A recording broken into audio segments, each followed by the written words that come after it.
U.S. military says Houthi anti-ship missiles destroyed, hit targets in Iraq linked to armed groups aligned with Iran. U.S. Central Command forces conduct strikes on Houthi targets in Yemen, January 22. The United States military launched new strikes in Yemen against Houthi anti-ship missiles and facilities in Iraq targeting Iran-backed armed groups it says were behind missile and drone attacks on U.S. troops in Iraq and Syria. The strikes in Yemen, which took place at 2:30 a.m. on Wednesday, 23:30 GMT on Tuesday, are the latest attacks against the Iran-aligned group which has been attacking shipping in the Red Sea and has warned it would not stop.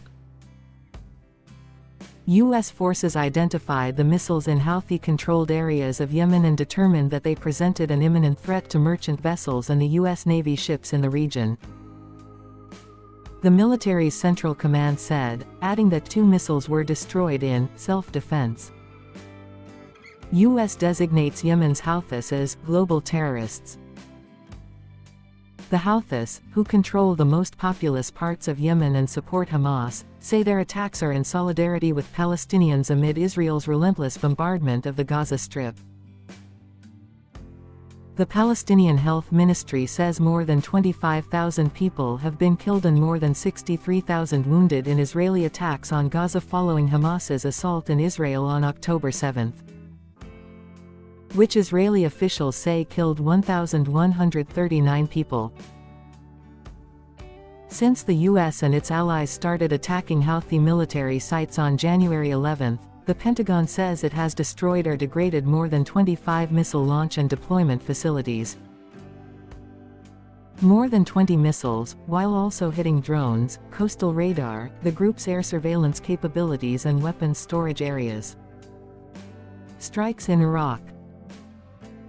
Separately on Wednesday, the U.S. targeted sites used by Iran-backed armed groups in Iraq, U.S. Secretary of Defense Lloyd Austin announced, days after U.S. troops in the country were attacked.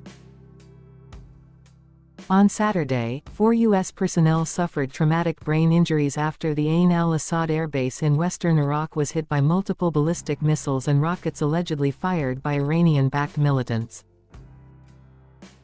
U.S. military forces conducted necessary and proportionate strikes on 3 facilities used by the Iranian-backed Kataib Hezbollah militia group and other Iran-affiliated groups in Iraq, Austin said in a statement.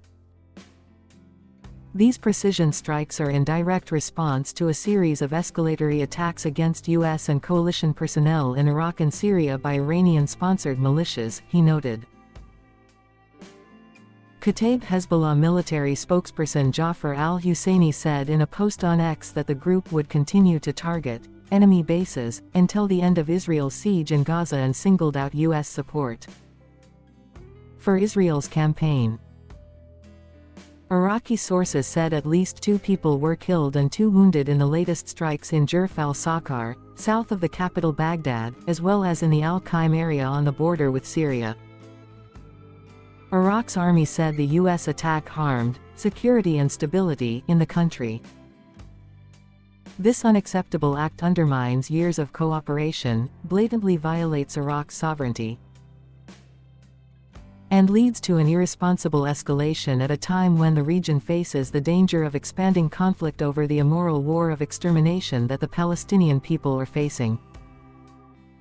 Major General Yahya Rasool was quoted by the Iraqi news agency as saying, "A senior Iraqi official said that U.S. air raids do not help bring calm.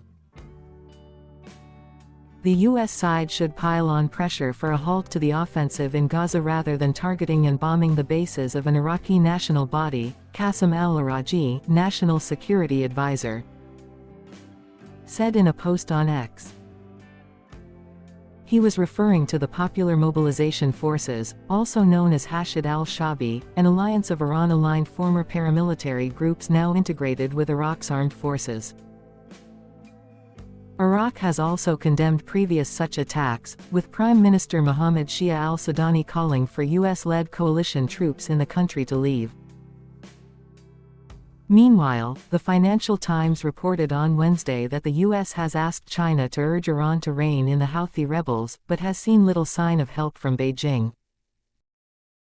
Washington has repeatedly raised the matter with top Chinese officials in the past 3 months, it said. Secretary of State Antony Blinken also raised the issue with his Chinese counterpart, the report said, adding that U.S. officials believe there was little evidence that China had put any pressure on Iran to restrain the Houthis beyond a mild statement Beijing issued last week.